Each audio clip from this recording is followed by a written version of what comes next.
हरे कृष्णा।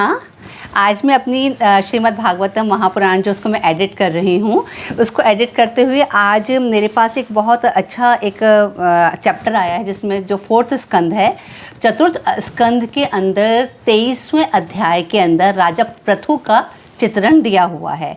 तो उसके अंदर राजा पृथु का जो प्राण त्याग किस प्रकार से राजा पृथु ने करे थे उसके बारे में बताया गया है। वैसे मैं आपको बस इतना बताना चाहती हूँ, राजा पृथु थे कौन। आप लोगों ने भी नाम सुना होगा कभी, अगर जो लोग इंटरेस्ट रखते हैं अपने पुराणों के अंदर। तो राजा पृथु कौन थे, जैसे हम जानते हैं कि ब्रह्मा जी का शरीर से स्वयंभुव मनु और शतरूपा, सबसे पहले जो फर्स्ट मैन हम कहते हैं मनु बोलते हैं हम, तो स्वयंभुव मनु और शतरूपा का जो जोड़ा निकला था, उनके जो पुत्र हुए थे उत्तानपाद। उत्तानपाद के पुत्र हुए थे ध्रुव। ध्रुव के बारे में भी बहुत अच्छे से जानते हैं, हम सबको ही ध्रुव के बारे में पता है। तो ध्रुव जो थे, अगर हम ब्रह्मा जी से देखते हैं तो ध्रुव का जो वंश है वो 4th नंबर का वंश है, 4थे वंश में ध्रुव हुए थे।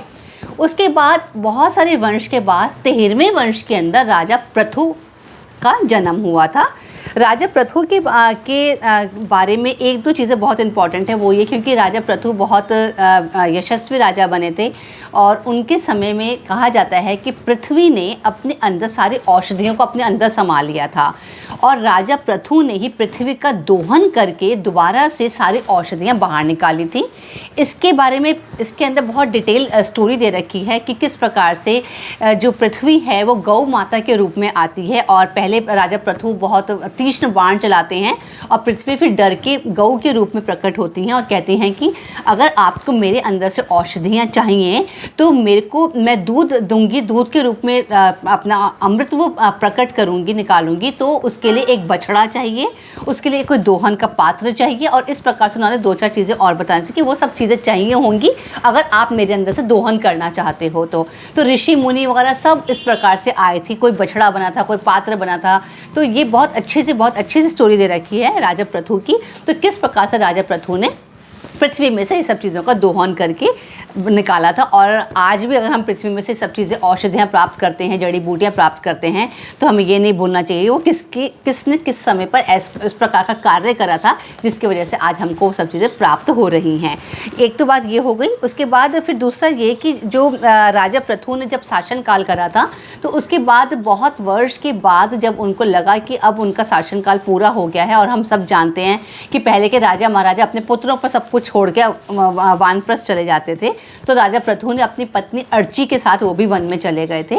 और जब उन्होंने प्राण त्यागे थे उससे पहले श्री हरि ने उनको दर्शन दिए थे, उनको आशीर्वाद दिया था, उनकी साधना की प्रशंसा करी थी।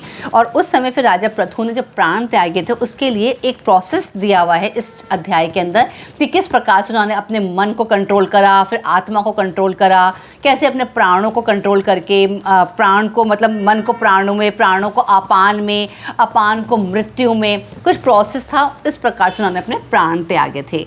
इसके अंदर ये बताया गया है कि जो भी राजा पृथु के चरित्र का 3 बार अध्ययन करता है वह मोक्ष प्राप्त करता है, संतानहीन को पुत्र की प्राप्ति होती है, धनहीन धनवान बन जाता है और कीर्तिहीन यशस्वी बन जाता है। और ये साथ में कहा गया है कि ये कोई भी व्यक्ति जो मृत्यु शैया पर पड़ा हो, अगर राजा पृथु का ये जो प्राण त्याग की जो विधि है, इसको मृत्यु शैया पर पड़े हुए व्यक्ति को 3 बार सुना दिया जाता है और वो व्यक्ति थोड़ा सा भी अगर कोशिश मात्र से इस चीज़ को, इसका कुछ हिस्सा भी ग्रहण करता है तो उसको भी मोक्ष की प्राप्ति होती है। तो राजा पृथु का चरित्र जो है महापुराण के अंदर बहुत ही इम्पॉर्टेंट है। हरि ओम तत्सत।